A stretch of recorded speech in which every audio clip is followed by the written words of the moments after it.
अस्सलाम वालेकुम। अल सऊदिया तिब्बी फाउंडेशन के साथ मैं हूं आपकी होस्ट हिफ्ज़ा ताहिर। हर दफ़ा की तरह हाजिर हूं एक ऐसा प्रोग्राम लेके जिसमें आपको बहुत ज़्यादा इन्फॉर्मेटिव चीज़ें हम बताते हैं। आज का जो हमारा टॉपिक है वो ये है कि शादीशुदा जो कमज़ोर अफराद होते हैं वो क्या ऐसी चीज़ अपने पे अप्लाई करें जिसकी वजह से उनकी जो इस तरह की कमज़ोरियाँ हैं या इस तरह के इश्यूज़ हैं वो बआसानी सॉर्ट आउट हो जाएँ। सफ़रे जल एक ऐसा फल है जिसका ज़िक्र कुरान मजीद में भी आया है। इसके जायके की मैं बात करूँ तो इसका जायका जो है वो तुर्श भी होता है, मीठा भी होता है। इसको हम कच्चा भी खा सकते हैं और पका भी खा सकते हैं और इस कदर लजीज फल है कि आप इसको बआसानी जो है वो खा सकते हैं, दवाई के तौर पे भी इस्तेमाल कर सकते हैं। इसके जो बागात हैं वो अरब में, स्पेन में और मुख्तलिफ ममालिक में आपको लगे हुए नज़र आते हैं। सफ़र जल की अगर मैं बात करूँ तो अल्लाह ताला ने यह फरमाया है इसके बारे में कि अभी तक कोई भी ऐसा नबी अमूर नहीं हुआ जिसको सफ़र जल ना खिलाया गया हो। सफ़र जल खाने के बाद जो बूढ़े अफराद हैं वो भी इतने जानदार हो जाते हैं, उनकी क़ुव्वत मुदाफ़त इतनी ज़्यादा हो जाती है कि एक जवान आदमी का आराम से वो मुकाबला कर सकते हैं और जितनी भी इनकी जिस्मानी कमज़ोरियाँ हैं वो वक्त के साथ साथ दूर होती जाती हैं। सफ़र जल खाली मर्दाना कमज़ोरी दूर करने के लिए इस्तेमाल नहीं होता। मैं ये बताती चलूँ, दिल और गुर्दे के अमराज जो कि हमें आम तौर पर नज़र आते हैं उनको दूर करने के लिए भी बहुत ज़्यादा करामत साबित होता है। सफ़र जल कुदरत का एक ऐसा तोहफ़ा है जो हमें अल्लाह ताला की तरफ से अदा हुआ है, जिसमें इतनी बरकतें रखी गई हैं, इतने फ़वाइद रखे गए हैं कि हम बताते जाएं और हमारा टाइम ख़त्म हो जाए, उनके फ़वाइद ख़त्म ना हो। और सफ़र जल अगर मर्द ख़ास तौर पर इस्तेमाल करें तो उनके अंदर एक ऐसा करंट तारी होता है उनके जिस्म में कि 4 शादियां करने के बावजूद भी उनके वो जो अंदरूनी निज़ाम है वो बरकरार रहता है। तो ख़ास तौर पे ये मर्दों के लिए बहुत ज़्यादा करामत साबित होता है। सफ़र जल का इस्तेमाल करें।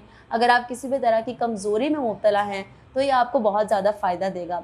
थोड़ा सा नुस्खे की तरफ चलते हैं। मैं नुस्खा बताती चलूँ कि सफ़र जल का जो नुस्खा है वो आया है क्या, किस तरह से इसको इस्तेमाल करना है। सफ़र जल लेना है आपने 2 किलो। कीकर की कच्ची फलियां जिनमें बीज ना हो, अक्सर हमें मिल जाती हैं। आधा किलो कच्चे काठे। कच्चे काठे आप अपने बड़े बुज़ुर्गों से पूछेंगे तो वो आपको बताएंगे क्या होते हैं। बेर 1 पाव लेके भेड़ के 7 किलो दूध में खोया मार लें।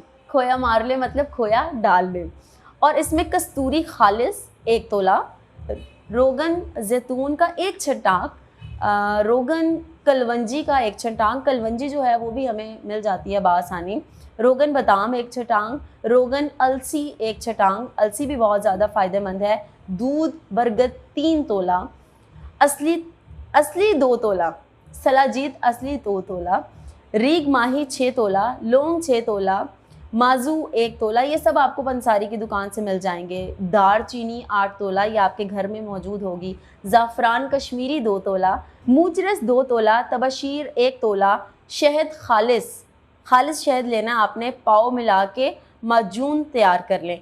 अब ये जब आप माजून तैयार कर लेंगे ये तमाम चीज़ें मिला के तो इसको आपने इस्तेमाल करना है और इस्तेमाल करने के बाद आप देखिएगा कि पहले के मुकाबले में इसके इस्तेमाल के बाद आपके जिस्म में किस तरह की जो ताकत है वो रूनुमा होती है और आपके जितने भी मसले मसाइल हैं, जितनी भी मर्दाना कमज़ोरियाँ हैं, उनसे आप जल्द से जल्द इस्तिफ़ादा हासिल कर लेंगे।